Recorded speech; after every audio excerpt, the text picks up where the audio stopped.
Terima kasih pemirsa Lentera Kolbu Kompas TV dimanapun Anda berada saat ini. Kita masih membahas satu tema yang cukup menarik bersama dengan Ustadz Hasbi, yaitu 4 amalan pergi ke Baitullah. Ustadz lanjutkan, tadi Siap. sudah ke pending, baru 1 amalan.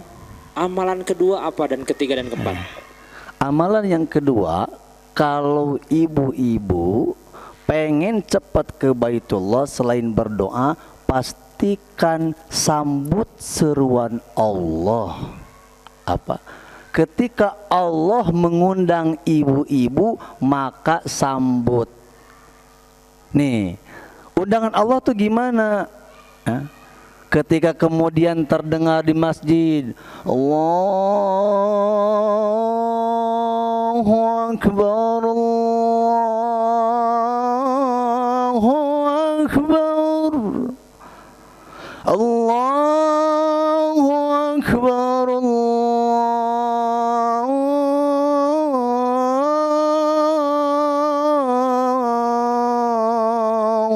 Akbar. Siapa tuh yang ngundang? Iya. Yang muazzinnya dia hanya melafazkan saja, tapi hakikatnya yang mengundang adalah Allah Subhanahu wa taala. Maka jangan berharap kita dipanggil ke Baitullah yang jauh di sana sebelum kita kalau dipanggil di masjid yang terdekat ternyata kita tidak datang. Paham? Nah, jadi Allah Subhanahu wa taala berfirman di dalam surat Al-Anfal ayat 24. Ya ayyuhalladzina amanu,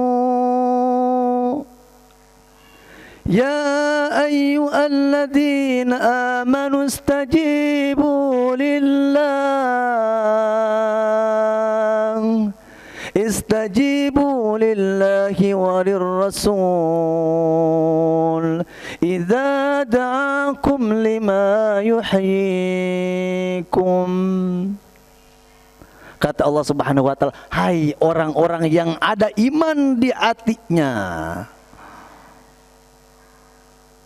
ada iman di hatinya terhadap Allah, di hatinya ada Rasul, istajibu, sambut undangan Allah, undangan Rasulullah. Kalau engkau diundang, ibu, saya tanya nih, kalau ibu-ibu ya diundang sama Gubernur Pak Ridwan Kamil ya untuk datang kemudian ke rumahnya karena beliau mau menikahkan putrinya misalnya, yang ngundang langsung Pak Gubernur ya, jagoannya Jawa Barat, ibu-ibu kira-kira datang nggak?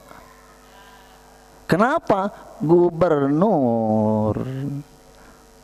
Tapi ini yang ngundang Allah ya, yang ngundangnya langsung Allah Subhanahu wa taala. Jadi ketika kita diundang oleh Allah, baik itu lewat ya takbir, lewat muazin, atau ketika ibu ada pengajian ya kayak gini nih, pada hakikatnya bukan Ustadz Suhendar yang ngundang, tapi Allah Subhanahu wa taala yang ngundang. Nah, ibu-ibu datang kemari di sini, Bu, saya kasih kabar gembira. Hadis Rasulullah sallallahu alaihi wasallam, man goda ilal masjid, barang siapa yang datang ke masjid ya, la yurid, dia tidak berniat pergi ke masjidnya kecuali khairan, kecuali hanya kebaikan saja, untuk menuntut ilmu atau nanti kemudian mengajarkan ilmu, maka pahalanya sebanding dengan haji. Ibu dari rumah kemari berapa ongkosnya, Bu? Ratis, haratis Pak Ustadz ya. Nah, apalagi kalau ke sana, tapi amalan-amalan pertamanya ibu sudah benar. Ibu sudah benar. Setiap ada pengajian, ibu buru majelis. Mau di masjid ini, mau di masjid sana, dalam rangka apa? Bismillah. Ya. saya ingin dipanggil oleh Allah Subhanahu wa taala. Ya. Kalau boleh emaknya, bapaknya, anak cucu keturunannya gitu dibawa ajak ngaji. Biar apa? Biar nanti dipanggil oleh Allah Subhanahu wa taala di Masjidil Haram dan bertemu di makam Rasulullah sallallahu alaihi wasallam. Itu yang kedua. Baik, lanjutan yang ketiga Ustaz. Oke. Yang ketiga selanjutnya, pastikan ibu menjadi ahli sholat. Apa Bu? Ahli sholat. Sholat yang wajibnya disempurnakan, kemudian sholat yang sunnah-sunnahnya itu dihidupkan. Ikuti saya Bu. Yang wajib, ikuti saya, yang wajib sempurnakan, yang sunnah hidupkan. Makanya haji itu terbagi kepada dua. Ada apa? Haji wahyu. Karena sawahna payunya, terus berangkat we haji daftar jadi haji wahyu. Aya oge haji kosasi. Haji kosasi tenon, haji ongkos dikasih. Nih saya yakin nih ibu-ibu yang tadi ngacung tangan sudah haji atau sudah umroh asli mah itu teh hajah kosasi. Ya. Hajah dikasih ongkosnya sama siapa? Boleh jadi sama suaminya, benar nggak? Iya, sama anaknya, sama tapi pada hakikatnya bukan suaminya, bukan anaknya, bukan menantunya, tapi yang ngasih duitnya adalah Allah Subhanahu wa taala. Toha 124. Wa'mur ahlaka bis-salam wastabir 'alaiha la nas'aluka rizqa wal 'aqibatu lit-taqwa. Dan perintahkanlah dirimu sendiri dan keluargamu untuk sholat. Wastabir 'alaiha, dan hendaklah tancapkan ekstra kesabaran di dalam sholat. Ya. Utamanya subuh berat teh pisan aslina. Ya, wantun diriungkeun. Ya, makanya pengen ngukur kita apakah kita nih seorang muslim atau mukmin, seorang muslimah atau mukminah, bukan keberadaannya dilihat pas waktu maghrib, pas waktu zuhur. Dilihat keberadaannya pas waktu subuh. Kita mendapati diri kita ada di masjid atau enggak. Makanya hal yang memberatkan sholat bagi orang munafik itu di subuh, ya kan? Atuh cara rape subuh kumanya ya.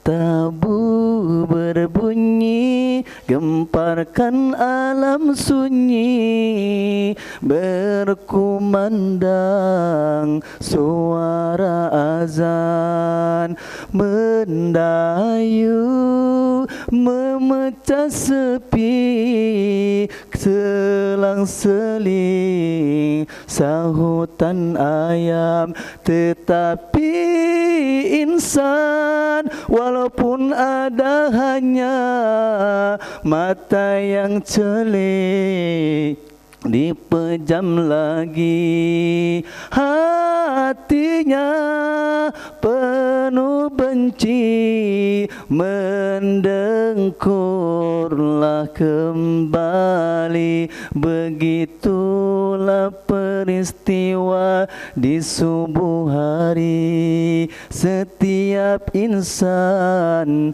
di alam mimpi. Tuh benar, tuh peristiwa subuh tuh begitu Bu.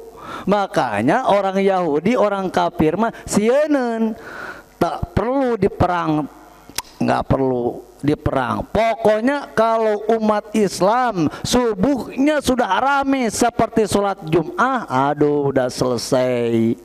Coba ibu Bu, ibu ya, bisa gini. Salatu khairum minan naum, as-salatu khairum minan naum. di Masjid Al Muawwanah teh. Cing ibu-ibu langsung ngorejat henteu.